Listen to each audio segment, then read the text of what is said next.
ಹೀಗಿತ್ತು. ಆಮೇಲೆ ಬೇರೆ ಕೇಳ್ಪಡಕ್ಕೆ ಬರ್ತದೆ ಸರ್ ಬೇರೆ ಥರ ಅವರು ಅವ್ರ ಮಿಸ್ಸಸ್ಸು ಮತ್ತು ಆಮೇಲೆ ಇನ್ನೊಬ್ರು ಕೂಡಿ ಈ ಥರ ಮಾಡಿದ್ದಾರೆ. ಅದು ಎಲ್ಲ ನಮಗೆ ಗೊತ್ತಿರಲಿಲ್ಲ. ಅದೆಲ್ಲ ಈಗ ತಾನೇ ಜಾವೇದ್ ಸರ್ ನಿನ್ನೆ ನಾನು ಬಂದ ತಕ್ಷಣ ನನಗೆ ಗೊತ್ತಾಯಿತು. ಅವರು ತನಿಖೆ ಮಾಡ್ತಾ ಇರೋದು ಅದು ಎಷ್ಟು ದಿನದಿಂದ ಮಾಡ್ತಾಯಿದ್ರು ಅದು ನಮ್ಗೆ ಗೊತ್ತಿರಲಿಲ್ಲ.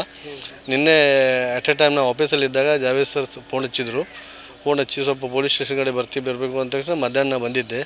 ಆವಾಗ ಸರ್ ನನಗೆಲ್ಲ ಈ ತನಿಖೆ ಬಗ್ಗೆ ಎಲ್ಲ ತಿಳಿಸಿ ಹೇಳಿದರು. ಅದರ ನಂತರ ಇವತ್ತು ಇದೆಲ್ಲ ಮಾಡೋದು ಅಂತ ಅವರೇ ಹೇಳಿದರು ಖುದ್ದಾಗಿ. ಏನು ಮಾಡ್ತಾ ಇದ್ರು ಸರ್ ನಿಮ್ಮ ಬ್ರದರ್ ಅವರು? ಏನು ಕೆಲಸ? ಬ್ರದರ್ ಅವರು ಆರ್ಮಿ ರಿಟೈರ್ಡ್ ಆಗಿದ್ದರು. ಹಾಂ ಸರ್. ರಿಟೈರ್ಡ್ ಆಗಿ ಈಗ ಮನೆಯಲ್ಲೇ ಇದ್ದರು. ಅವರು ಎಷ್ಟು ವರ್ಷ ಸರ್ವಿಸ್ ಮಾಡಿದರು? ಅವರು 24 ವರ್ಷ ಸರ್ವಿಸ್ಗಳನ್ನ ಮಾಡಿ ಬಂದರು.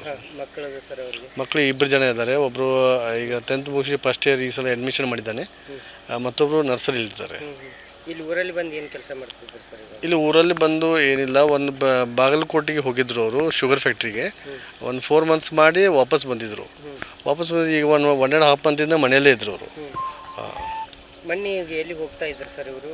ಮಾರ್ಚ್ 15ನೇ ತಾರೀಕಿನಿಂದ ಮಾರ್ಚ್ 15ನೇ ತಾರೀಕಿಗೆ ಜಾತ್ರೆಗೆ ಹೋಗಿದ್ದಾರೆ ಅಂತ ಹೇಳಿದರು. ಯಾವ ಜಾತ್ರೆ ಸರ್? ಹುಕ್ಕೇರಿ ಜಾತ್ರೆಗೆ ಸರ್, ಲಕ್ಷ್ಮೀದೇವಿ ಜಾತ್ರೆಗೆ. ನಮಗೆ ಅದನ್ನೇ ಹೇಳಿದರು, ಜಾತ್ರೆಗೆ ಹೋಗ್ತಾಯಿದ್ರು. ಹೋಗುವಾಗ ಆಕ್ಸಿಡೆಂಟ್ ಆಗಿದೆ ಅಂತ ಇಷ್ಟೇ ಹೇಳಿದರು. ಎಲ್ಲಿಯಾಗಿದೆ ಸರ್ ಆಕ್ಸಿಡೆಂಟ್? ಇದು ಎಕ್ಸಾಕ್ಟ್ ನನಗೂ ಗೊತ್ತಿಲ್ಲ. ಇದು ಒಳಗಡೆ ದಾರಿ ಇದೆಯಲ್ಲ, ಗದಬರಡಿ ರೋಡ್ ಇದೆಯಲ್ಲ, ಆ ರೋಡ್ ಮೇಲೆ ಆಗಿದೆ ಅಂತ ಗೊತ್ತಾಯಿತು. ಆಗಿದ್ದಾಗ ನಾವು ಹೋಗಿದ್ವಿ ಹಾಸ್ಪಿಟ್ಲಿಗೆ. ಹಾಗೆ CPS ಅವರು ಅಲ್ಲಿ ಎನ್ಕ್ವೈರಿ ಮಾಡ್ತಾಯಿದ್ರು. ಆವಾಗ ನಮ್ಗೆ ಅಷ್ಟೇ ಗೊತ್ತು, ಬಾಕಿ ಸ್ಪಾಟೆಲ್ಲ ಗೊತ್ತಿಲ್ಲ. ಅನೈತಿಕ ಸಂಬಂಧದಲ್ಲಿ ಈ ಥರ ಮಾಡಿದಾರೋ ಅಥವಾ?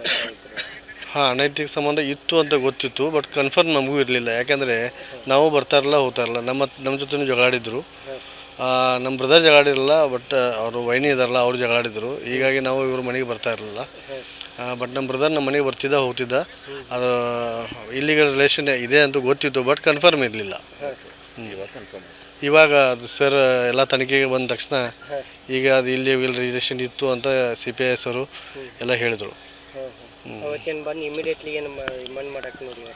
ಅವತ್ತು ಪೋಸ್ಟ್ ಮಾರ್ಟಮ್ ಆಯಿತು. ಪೋಸ್ಟ್ ಮಾರ್ಟಮ್ ಆಗಿ ಬಂದ ನಂತರ ಇಲ್ಲಿ ಬಂದು ಅಟ್ ಎ ಟೈಮ್ ಮಣ್ಣಾಯಿತು.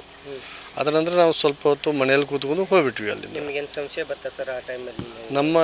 ನಮಗೆ ಯಾಕೆಂದರೆ ನಮಗೆ ಸಂಶಯ ಬರೋಕ್ಕಾಗಲ್ಲ. ಅಂದರೆ ಹೆಂಗಿದೆ, ಆಕ್ಸಿಡೆಂಟ್ ಆಗಿತ್ತು, ಹಾಸ್ಪಿಟಲ್ ಡೆತ್ ಆಗಿತ್ತು.